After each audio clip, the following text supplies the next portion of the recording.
semuanya, perkenalkan nama saya Sylvia Ratili Papahan dengan NPM C1 C0 20048.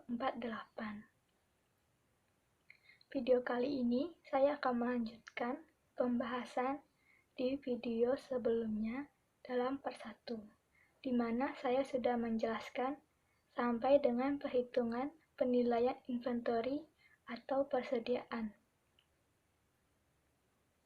Penilaian persediaan barang dagang itu menentukan nilai persediaan barang dagang akhir yang akan disajikan pada laporan posisi keuangan.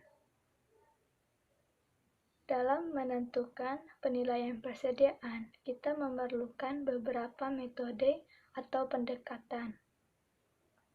Yang pertama, melalui harga perolehan, yaitu dalam penilaian persediaan barang dagang akhir, ialah mengalihkan unit yang tersisa sampai akhir periode dengan harga perolehan per unit.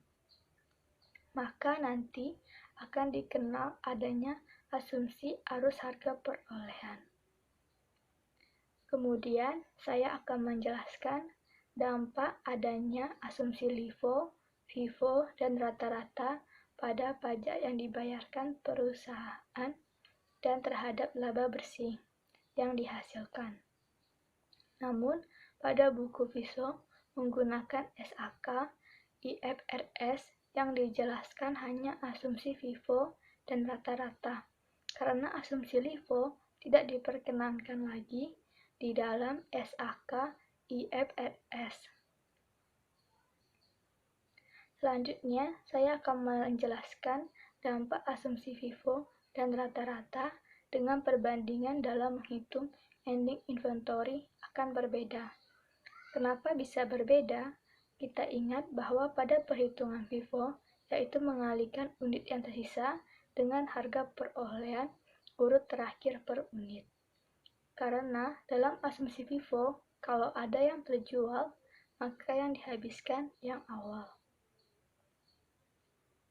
Kemudian, bila asumsi rata-rata, berapa ending inventory-nya, yaitu perhitungannya mengalihkan unit yang tersisa dengan harga perolehan rata-rata per unit.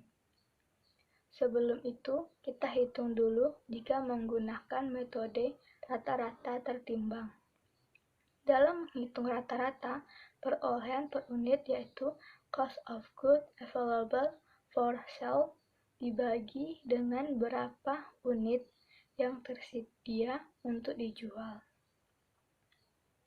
Selanjutnya, ada keuntungan dalam penggunaan asumsi FIFO. Pada saat terjadi lifasi, di mana ending inventory-nya akan paling besar karena perhitungannya dengan mengalihkan harga perolehan urut terakhir, di mana harga yang terakhir ialah harga yang paling tinggi. Dengan kondisi sekarang, harga barang semakin meningkat atau sesuai dengan kondisi saat ini. Sedangkan asumsi rata-rata berada di tengah antara FIFO dan LIFO.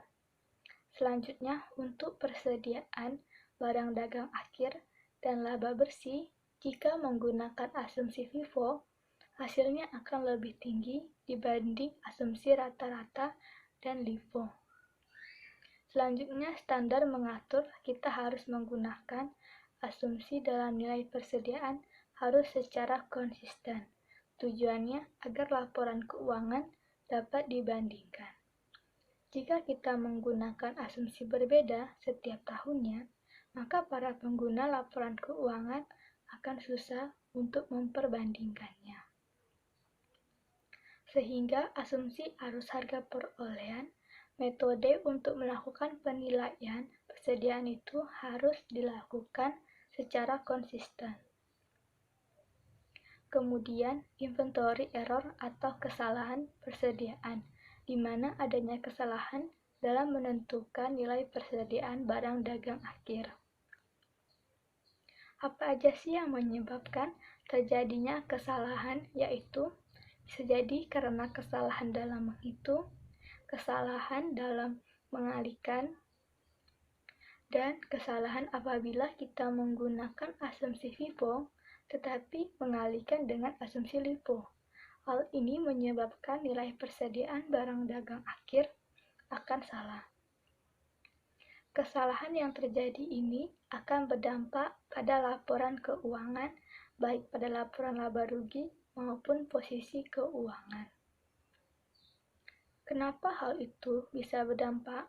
Karena nilai persediaan ini akan muncul pada laporan laba rugi sebagai harga pokok penjualan. Sedangkan pada laporan posisi keuangan akan muncul sebagai ending inventory atau persediaan barang dagang akhir. Sehingga bila terjadi kesalahan akan berdampak pada dua laporan tersebut. Sekian materi yang bisa saya bagikan kali ini. Terima kasih.